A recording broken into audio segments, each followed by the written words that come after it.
Before Genesis, there were already creation myths. Long before Moses, long before the Bible. Humans across Mesopotamia, Egypt, Canaan, and the Proto-Indo-European world were telling the same cosmic stories. Chaos, order, gods, serpents, and even floods. Genesis didn't start the conversation. It entered one. Let's talk history. I'm CJ Everson, and welcome to The Jewish Skeptic. Today, we will explore why ancient cultures created creation myths. The oldest known creation myths, reoccurring motifs that predate the Bible, direct parallels between Genesis and earlier myths. What this means for the understanding of the Bible historically. This is not an attack on faith. It's simply a history lesson. When people read the opening line of the Bible, in the beginning, God created the heavens and the earth, it's often treated as a radical, original idea. Historically, though, it wasn't. The book of Genesis did not emerge in a vacuum, people. It arose in a world already saturated with creation myths, cosmologies, and symbolic explanations for how the universe actually began.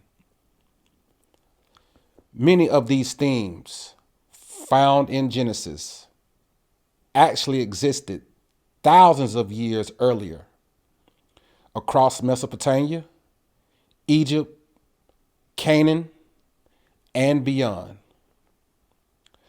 The book of Genesis emerged in the ancient Near East, a religion already filled with creation stories, cosmologies, and symbolic explanations for the universe.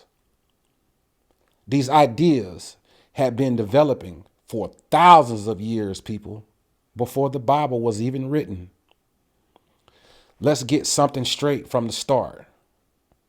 The Bible did not introduce the idea of creation. It did not invent monotheism out of thin air. And Genesis is not the first time humans tried to explain where the universe came from. Genesis entered a conversation that had at least 1,000 years of experience already, people. If you think the beginning, where God created the heavens and the earth, was a revolutionary concept, that's not history at all. That's simply just church tradition.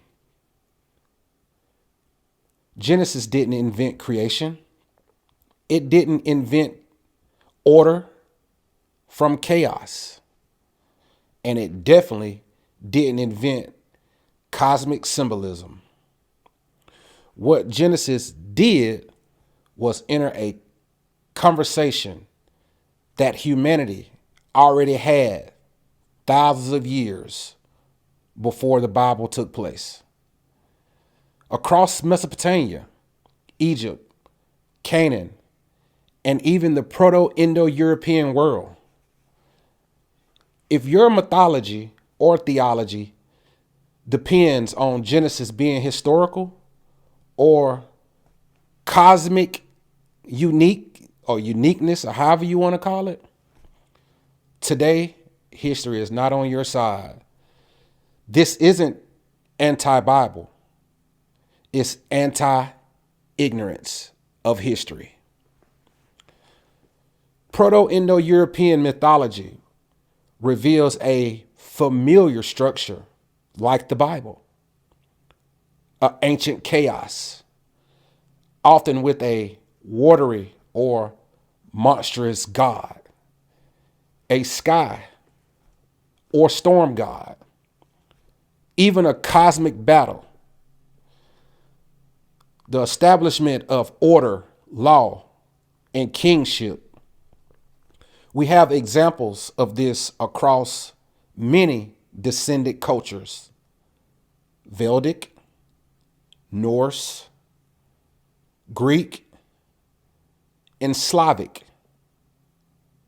Same story, but different names. One of the oldest symbols in human history is the serpent, or a dragon, that represents chaos. We have one that blocks the waters. We have another motif that threatens the cosmos. Another motif that encircles the world.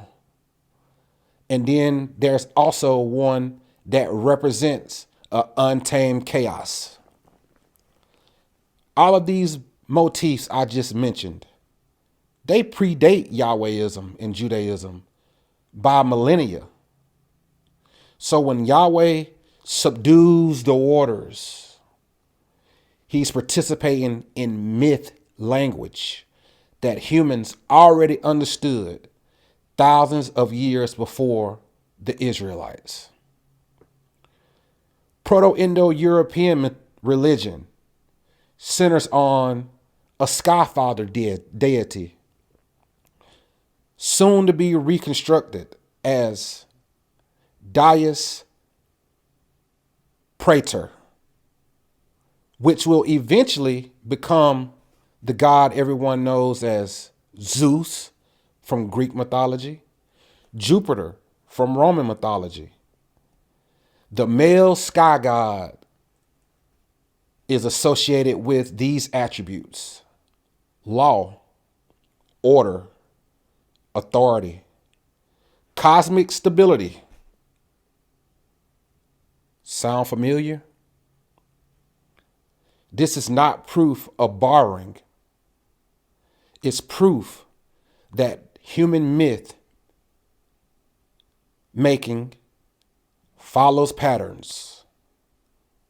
Another ancient Proto-Indo-European motif: creation through the division of a primitive being. An example is Purusha. The universe is formed from his body. You have Ymir, which is Old Norse mythology. The cosmos is created from his corpse. And then also Tiamat, which is Babylonian motifs. A heaven and earth formed her body. But guess what? Genesis removes the corpse, but keeps the ordered chaos of this motif. Again, theology edited myths over time. So, why does that even matter? Once you include Proto-Indo-European mythology, the claim that Genesis is uniquely revealed completely collapses. These ideas are older than Israel, older than any writing, and most importantly, older than any scripture itself. So Genesis is not the source. It's a regional expression of a global human pattern from previous civilizations. Before science, humans explain reality through mythology. Not lies, but simply it's just symbolic storytelling. These creation myths served key purposes. One, explaining the origin of the cosmos, humans, and gods. It also justified political power and kingship through establishing moral order. It also explains natural chaos and how we see it today through storms, floods, and even death. Ancient people did not separate religion and politics and nature back then. They were one unified system.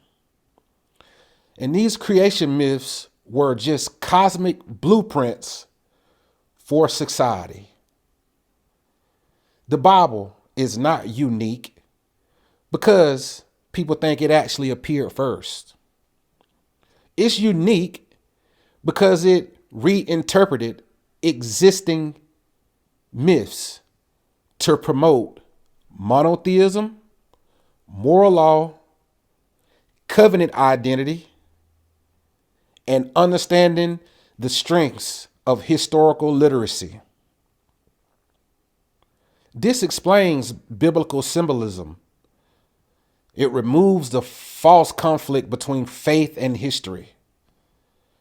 Genesis is just simply theology, not eyewitness cosmology.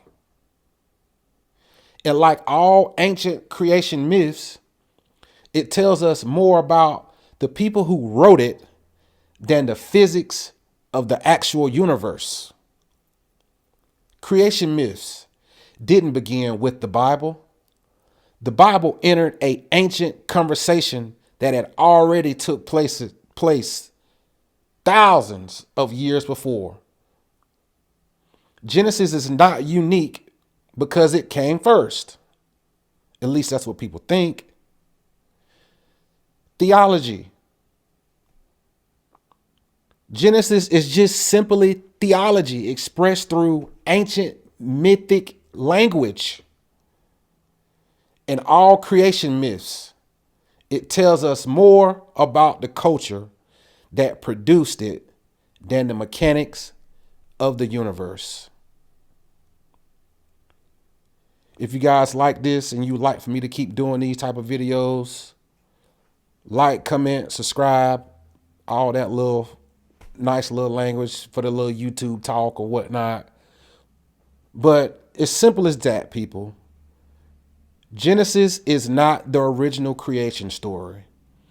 The Bible is not original as you guys think it is. Not here to deter anyone from their faith or asking people to stop believing in what they believe in.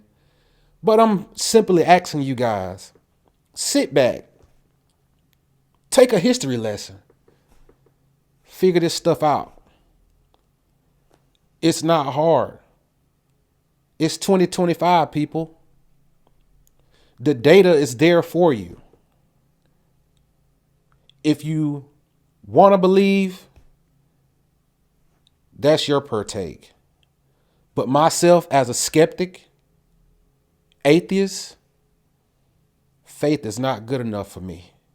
And it doesn't matter which religion that is under.